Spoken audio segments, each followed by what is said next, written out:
country on the quality of public institutions, especially in this part of Europe. If I'm talking about the new member states, we are lagging with the quality of public institutions. I'm not ready to talk about the distinguished old Europe, but that's always the problem. The Pierre maybe can mention his experience. And the second one is, my second caveat is that while politically, really politically extremely unpopular fiscal capacity as something which is indispensable for Eurozone area to function better, making it larger and permanent. I would say this is not a magic formula or panacea. And just one last sentence, why? Because I think that just to solve fiscal and structural weaknesses and failures by adding new debt somewhere else, this is not feasible. No, this is not real. Absolutely. Well, you mentioned there the kind of new reality that we're living in, and I wanted to hand that over to Governor Bachelet and to get a feel really for the kind of playbook that you've had to basically write while you were acting it out. What have been your main sort of learnings that you've taken away from the events of the past year and a half? Now, having in mind that what we faced 18 months ago was really a unique situation, unique crisis, most probably or hopefully once in a lifetime. So what was most impressive for me was how quick it was possible to find an intellectual consensus on how to react to this crisis. So to have this agreement, this consensus that we need a bridge over the troubling months and then the response of both policies.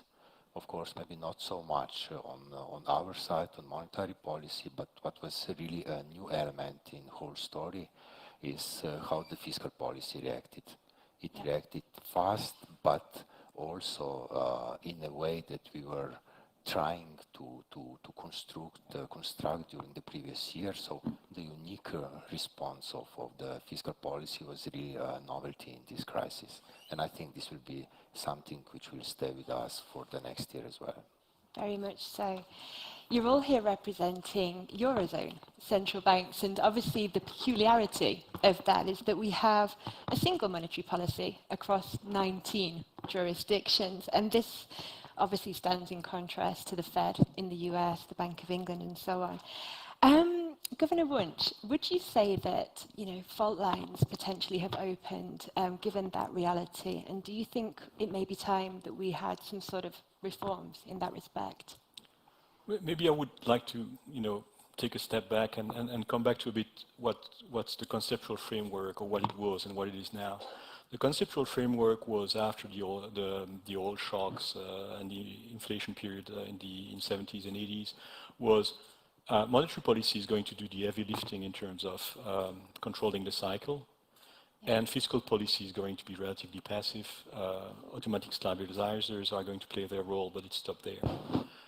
And then this idea was, but what do we do? The problem was, what do we do if we are constrained by the lower bound?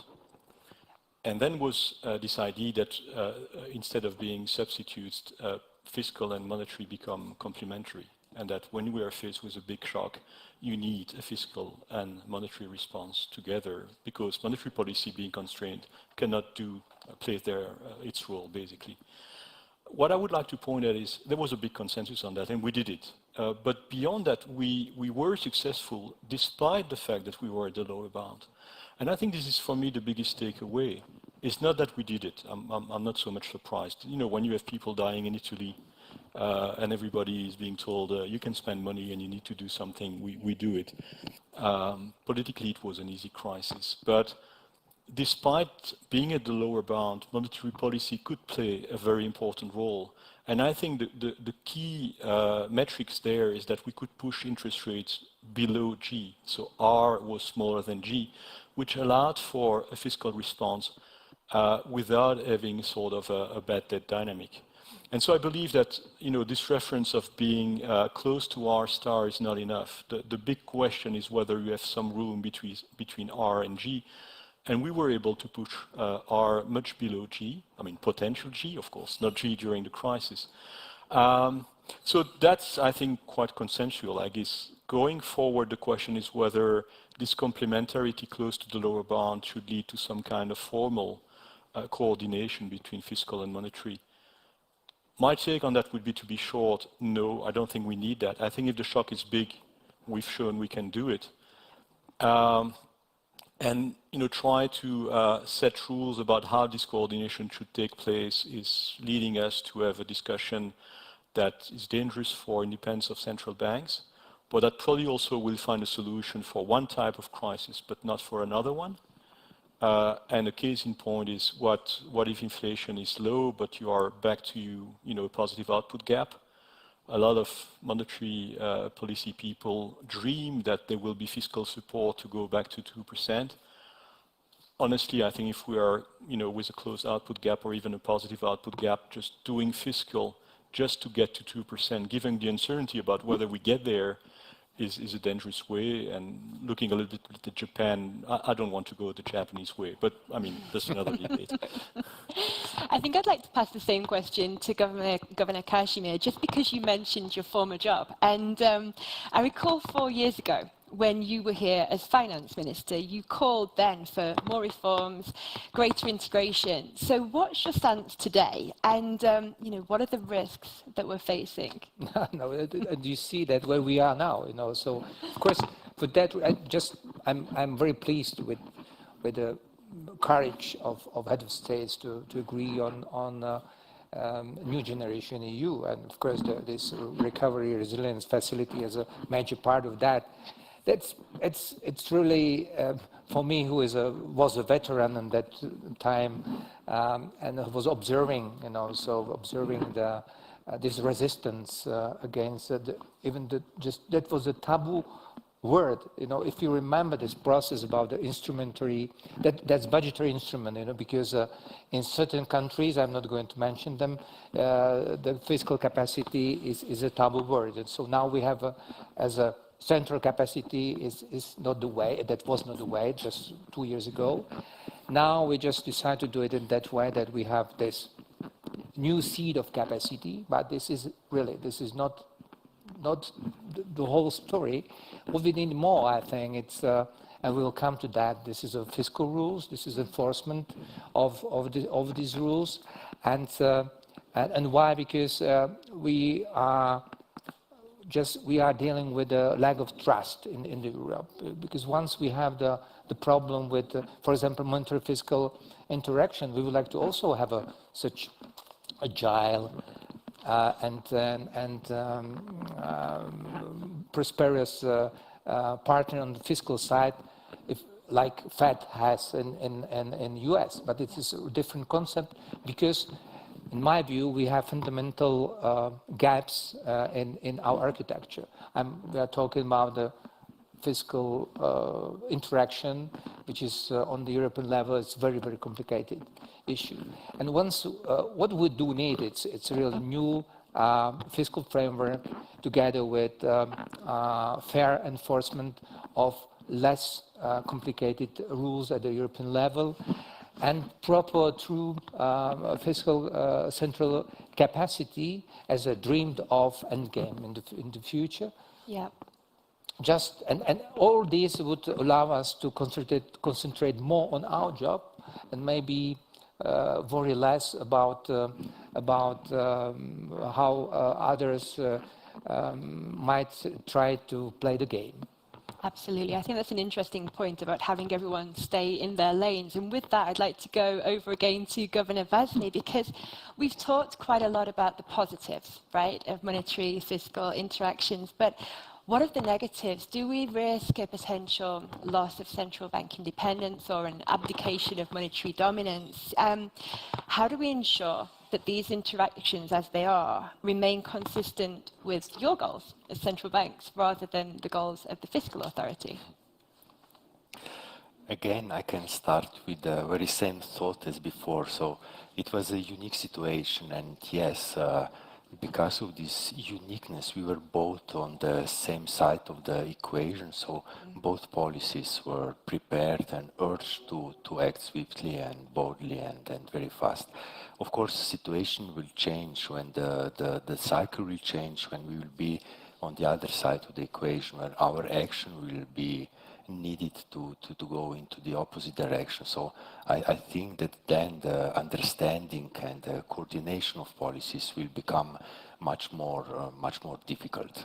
And of course, one more thing, now at the main stage there is there are always these two policies, monetary policy, fiscal policy, but when we return to more normal period, then the structural reforms will again become very important. And here I also see a potential for further tensions between central bankers and governments and fiscal policies. Absolutely. Well, we talk about when the situation becomes more normal, and I think a question that many of us ask ourselves is how long must monetary policy remain accommodative? So crystal ball time. What's your take, and sort of what's the right action to take? Well, it's going to be data-driven. I mean, I think inflation is going to be higher than in our last forecast. I mean, there are a number of indications, just numbers that came in between that go that way. But the argument that part of it is temporary in nature is correct. Now, sometimes I have the impression that we focus too much on that and that it would be, we argue it's only temporary. Well, I think we should convey the message that hopefully our policy is going to work and bring inflation at some point back to 2%. I think it's going to take place faster than we thought 6 months ago. Mm-hmm. But I'm in favor of being patient. I'm not in favor of doubling the bets each time if it doesn't work, but I'm in favor of being patient. But the exit is going to be bumpy. This was the easy part of the crisis in terms of policy. I mean, getting to a consensus is not always easy, but again, the context does matter. When you have previous crises, some countries cheating on their numbers and really big structural issues is a very different context from seeing people dying in an hospital in Italy. Yeah. So I'm not sure you should draw too strong conclusions from the way we dealt with this crisis. Some others will be more difficult politically. But now the name of the game is exit. Half-assed, but at some point it's going to be exit on fiscal front, monetary front, prudential front. And exit is going to be difficult because it's going to be about less instead of more. Yeah. And so there, I fully agree with what Bastian is saying. Politically it's going to be much more difficult. So the question about when, to me, is maybe less important because it's going to be data-driven than the question whether the shift that will be required from governments to realize, end of party time. Now it's going to be going back to tough choices. And there I'm not that comfortable. I mean, I hear a lot of politicians in my country, in other countries saying, rates are so low, we shouldn't do anything. Or that come with numbers like my deficit is so much like that, after not taking this and that and that and that and that into account, because that's the new name of the game, is that we changed the instrument to measure the deficits instead of. So all that points to the fact that it's not going to be that easy. I fully agree with Pierre on that. At the moment, we are the finance ministers, the best friends, but definitely this is not going to last forever. And that's a new reality which will come, hopefully, back to normality. It's probably new normality with certain kind of flexibility which is needed in transitory period. But definitely it will come. And specifically, the domestic issue as a country which is surrounded with the countries without the euro. We are the specific pressure once the inflation is here. There are the heights after this height will come next year with the energy prices which are regulated. But of course the central bankers in surrounding countries, I must be very distinguished and diplomatic. They a little bit maybe hurry up with rates, you know, but they have their own reasons to do it. But what we have to do now to do it in the right time, and to be patient. And like others said, don't panic in the moment. Don't panic. Indeed. Governor Bassi, do you have anything else to add there, or are you also in full agreement? I generally agree with what was just said. So. Fantastic. I think, you know, speaking as we are, we're sort of a couple of weeks away from COP26. So I think we'd be remiss not to mention climate change or the environment at least a little bit. I wanted to discuss sort of those dynamic links, right, between the financial system, environmental sustainability. I mean, effectively, like the pandemic, climate change is, or has the potential to be, an exogenous shock. And we've seen on the EU level various measures, for example, the Recovery and Resilience Facility, which provides that kind of scope for environmental taxes. I wanted to get a feel from you on your take on this and what role monetary policy operations should play in supporting this, if any. Pierre, I'll start with you. I'm a little bit skeptical on that one. I'm going to explain, but first, I don't like the climate issue to be associated with the idea of a shock. Okay. Which is like suddenly something is going to happen and we have not planned for it. It's going to take 30 years. And sometimes I've got the feeling like suddenly we want to do it all in one day, or we want to make sure that the banks know everything that's going to take place within 20 years. It's going to take time for us to integrate and in a way, if you look at energy prices today, it might well be the case that the hike in gas prices, for instance, represent already 3/4 of what moving to green gas implies over a 30-year period. Actually, I would like to know exactly what the number is. But in Bill Gates' book, he says green gas is 3 times more expensive than brown gas. Well, gas prices just, doubled, tripled? So maybe we are already close to a shock, but this is on energy markets that for climate will be spread over 30 years. Now, we have a lot of work to do instead in terms of understanding the interaction between monetary policy, the economy, and the green stuff. We have to invest a lot. I fully agree in terms of transparency, capturing the risks. Where I'm not comfortable is when some people say that monetary policy should play a role in terms of allocative efficiency, on relative prices. This is not in any textbook, and my concern is twofold. If you start with that, then it opens an extremely broad avenue. Why not, try to stimulate innovation, diversity, whatever, and then we have a very broad mandate, and we are independent central bankers. And what I'm a bit concerned is that I hear a lot of people saying the governments are not going to do it, so talking about a policy failure, so you should do it. Right. Well, we live in a democracy. If governments don't do it, first, I would not be that negative. I think what the Commission is coming with in terms of the green package is I think a very good package. I think the broadening and extension of ETS is the name of the game. If we can get that, it's 80% of the story. And I only see a relatively marginal role for monetary policy as such. But we need to much better understand, indeed, what is going to be the impact of green on inflation, on economic growth, on, that we need to understand. And of course, risks. But on risk, it's not enough to say, oh, there are market inefficiencies, so do something. We need the metrics. If there are inefficiencies, if there are biases, we need to measure them. If we can measure them, then we need to act upon it. But on the basis of something which is more than just, oh, I've read a paper. Right. Basically, I think all we have to admit that there are also other policies, fiscal or regulatory, and they are much better positioned to deal with climate change goals, especially on date-on-date basis. And here I fully agree that we should refrain from randomly experimenting with our monetary policy toolkit, and the same I think counts for communication on that.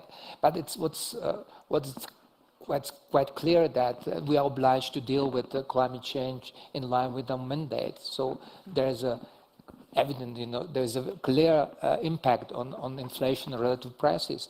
And it's true that it will be costly, for companies to be environmentally responsible or to be environmentally friendly. It means that they will be forced to price in the part of this additional cost to customers. And of course, they will have to also to change their business models to the new reality. So that must be on our radar, how through which channels these pressures will come to, will affect inflation, but not only inflation level, but also the seasonality, volatility, and that's our part of job to do it. Okay. Yeah, I would also like to stay realistic in this very broad debate which is going on about the environmental changes and the impact on our policies and our response as well. First of all, as Pierre mentioned at the beginning, it's not a shock. We are aware of these developments for a long time now. More and more evidence is coming, and it will be a long-term process. So there is relatively enough time for us to respond, and so that's why I would like to be very cautious on our side.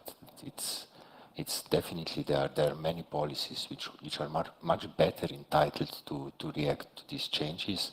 Of course, this does not mean that we are not one of them, but one has to be realistic what our mandate is and what our powers to react actually are. So I think it's quite appropriate that we are well aware of this problem, that we discuss a lot about it during our strategy review process, and we define the next steps. But let's stay realistic. We are at a very early stage of the process in terms of reaction from our side, from monetary policy side. Okay, what shape could responses take?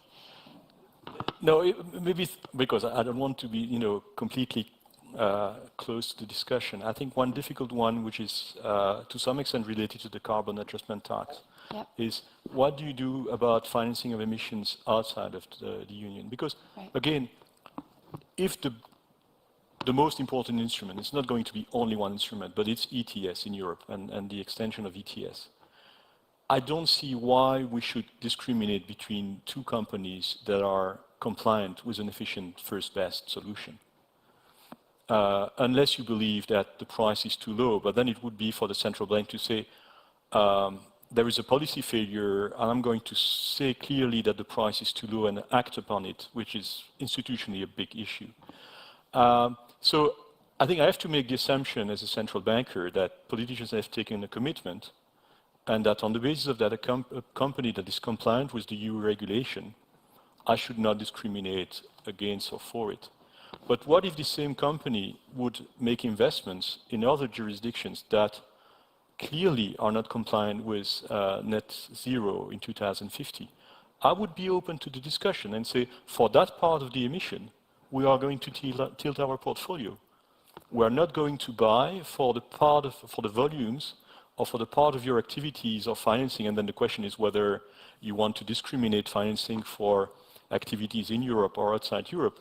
But indeed, I have some sympathy for people say it's not your role to help a company finance the investment in coal power plants in countries where it's still possible without any form of regulation.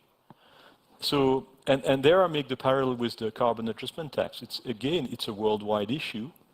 And as was previously said, we also need to think about not only what's taking place in Europe, but how we relate to activities outside of Europe. And I would be willing to have that debate. Or, as much as I'm not comfortable discriminating with companies that comply with the European rules in a jurisdiction where we have taken a commitment, and I have to assume we are going to take the measures to get there. If you get cheap financing in Europe to do dirty stuff outside of Europe, yes, indeed, that's a problem. I can hear a few either sounds of agreement or disagreement from the audience, so I'm going to open this out for questions from the audience, if I may. Yes. Mateusz Szczurek, EBRD, Poland, and also the European Fiscal Board. One argument for fiscal policy coordination that you mentioned, and common fiscal capacity, which is the maybe ultimate form of fiscal policy coordination, is effective lower bound. I mean, an argument from your point of view, and the lack of monetary capacity that the European Central Bank was faced. So we heard pleas from the governors, please spend a bit more, because we just won't help you anymore because the rates are at zero. And is regaining this policy space on your side? Have you heard something Oh, like that? yeah, from Christine Lagarde, more or less. Sure. Okay, it was. I was translating a bit to a more lively language. but is regaining policy space in monetary sphere an argument, a variable that you take or you would take into account when deciding on the timing of rate hikes, for example? Is it something, because we hear a lot about building fiscal policy space for the next crisis, but is building monetary policy space for the next crisis something that you think about and you'll take into account? Thank you. And just one little question on digital currency. Well, let's answer this question because we have very little time and a lot of questions, so we'll just take that first question. I can see Governor Kashmir sort of nodding a little. Would you like to address the question? Nematerj is my former colleague from the council, so that just was my question. If we have heard about that, about the appeal of governors, please to do it. So it's definitely we cannot be only game in the town. So and it's okay. Just to be very honest, in the beginning of pandemic, we were, I think we were quite active and effective to do some substantial steps in favor of to pump the liquidity to the system, and we did our best in the situation, which was quite critical. Yeah. If you compare with the system or decision-making process among the finance ministers, there is a full understanding that it's much easier with us, to do it.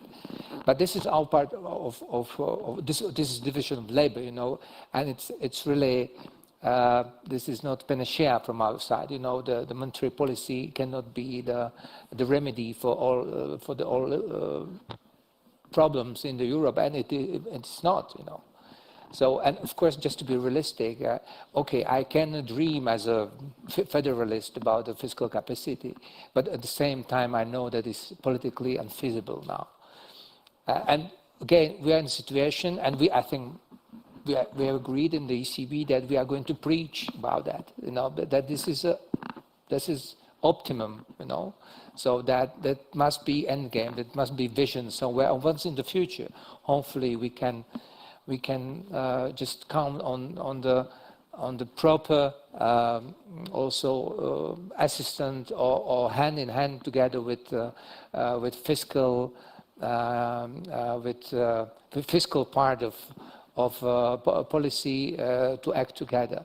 But now, just to be very realistic, we have own tools. We just went through the big inspection. I mean our strategic review, which was quite substantial revision of our monetary theory, and we have certain consensus, which is quite strong. And we would like to go further, just to the new reality, which we are going to face in the coming future. No, just very quickly to complete what you're saying. I mean, the result of the strategy review is clear, and there is unanimity. We want to rebuild buffers. We want to go to 2%. So the question is, what if inflation picks up more rapidly than we thought? Should we be extremely patient at the risk of, taking some risk of a pickup in inflation we don't control anymore, so that we don't rock the markets and so on? That's one case in point. Another one is, what if the economy is doing much better than we thought, but inflation does not pick up or goes back to 1.5? And there we've got difficult discussions.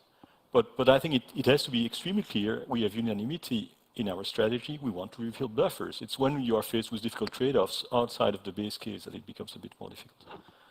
Thank you. I hope that answers your question. Gentleman here. Let's get a microphone to you. Bear with us. What's the take of central bankers in uplifting the role of ESM, European Stability Mechanism, towards a European instrument that really plays a role specifically in the field of fiscal policy on a European level? Because the potential of ESM is, to my extent, or to my opinion, underestimated. Is it really a vision to go into a European monetary fund, or what is the future of ESM? Thank you for the question. I'll leave that open to the floor to choose, Governor Maybe Wesley. we can ask Klaus Regling. Definitely he has his vision with ESM in the future. Short but sweet. That's, The gentleman over here, I believe you had a question. Let's get a microphone over to you. Thank you very much, Mario Holzner, Vienna Institute for International Economic Studies. If some of the current members of the Euro system several decades ago have been providing a different type of interest rates for different sectors. Now, are there any discussions about emulating such a policy maybe in Europe? I'm just thinking about so different sectors as a housing market, which is gone crazy and which might be the source of the next crisis. On the other hand, the already discussed green sector, which might need long run, very cheap credit. An interesting question again, thank you. I'm going to give Governor Wesley a chance to answer this, please. No, actually, we are not going into this direction at the moment. In the past years, there were other policies which were developed exactly for these purposes to mitigate some effects which our monetary policy might have on different sectors, and these are the ones we are using on a national level at the moment. Thank you very much. Do we have any other questions from the audience? Please do make yourself known. Not for the moment. I did have another question. I think it's something that we've kind of touched on and we've discussed ongoing, whether or not these monetary and fiscal policy interactions are simply an emergency response, a short-term thing, or whether they are the shape of things to come. And I've heard different messages from all of you. So I wanted to find out, which side do you land? Do we go back to normal after all of this is over, or have certain things changed for good? I'll start, I think, with Governor Kashmir. certainly, it would be very nice. It would be very helpful to have very cooperative and committed partner on the fiscal side. But let's face it, we cannot see this happening anytime soon. As a principle, I think I'm afraid, on the contrary, on the fiscal side, we can expect. Very similar experience as after great financial crisis. This is my personal view about the fiscal action, on the action on the fiscal side after the pandemic. Because I think that exceptional cooperation and robust country cyclicality, which we have seen in 2020, was, in my view, an exception. That was not something which was the rule, and I'm afraid that normalization will bring old pains, old problems, and old biases back. That's, in other words, all we know that what would be the best practice should look like, but we are lacking proper framework, and it's politically unfeasible to deliver it now. What are the old pains and the old vices that we should be most cautious of returning to? This is a certain way of fragmentation. This is about the problem with debt, sustainability of debt. This will come the fragmentation on this issue. The country, from country to country, they will differ what can they afford in the future. And then we will see how the New Deal, the new generation EU will act in this situation. So So at least that problem with sustainability of that is back as an issue. Do you have anything further to add? Well, I mean, what was special in this crisis was a common shock. So everybody was faced with the same shock worldwide, and that allows for a coordinated answer, which is much easier to coordinate. The likelihood that the next shock is going to be that beautiful common shock where we all agree on what we need to do is indeed not that big. Okay. At the same time, you know, the rule of the game when there is a crisis is at some point you forget the rules of the game that apply in normal situation. You have to make the switch. Like financial crisis, you know, you want some discipline in financial markets. So if someone does stupid thing, he goes bankrupt. Well, when it's a big financial crisis, you have to forget about that, and you have to be ready to go for a bailout, for instance, what we did. By the way, you have to forget about just, you know, public tendering and whatever. I mean, you call people and hire them, and you're not, you know, in accordance with the law because it's a crisis. So, you know, knowing what the next crisis is going to be and how we are going to react upon. And that's a bit a disease in Europe, is that after a crisis, we want rules to deal with the crisis we just had. The likelihood that the next one is just going to be the crisis we just had is so small that, you know, when the next crisis is going to arrive, it's going to be, depending on the circumstances, a specific answer to that crisis. Easy or not easy. Absolutely. I think to sort of wrap up, I'd like to hear from you, like you just mentioned, sort of coming out of this crisis, are we doing enough in Europe? You know, if you look at other global regions, are we spending enough? Do we have a clear path out of this? And what more could we be doing? If I start with Governor Vesely. Yeah, of course, there is always a space to do more, more in terms of quality especially, and yes, I see some signs of which will change the dynamic of interaction between different policies, especially what we mentioned several times in the field of fiscal policy. So well, what we learn from this episode might help us in the future ones. I fully agree that the quality of spending will be decisive. Again, we are back to those billions, which could be, I think, good flow into the projects which will strengthen the productivity and competitiveness of the European economy. And so I would like to dream together. What, like Willy asked about the ESM, I fully agree that this institution with best practices is ready to play a much more important role in the future. But we are back to the issue, very provocative as a fiscal capacity or safe asset, which used to be the quite taboo in the past, but will come back, you know, once, hopefully. Excellent. Well, I'd like to draw this panel to a close. Thank you very much for your insights. Thank you as well for the provocative and interesting questions. We'll go now to a coffee break, following which Sona Muzikarova will lead a panel on the strategic transformation of the CEE economy. So thank you very much. Thank you.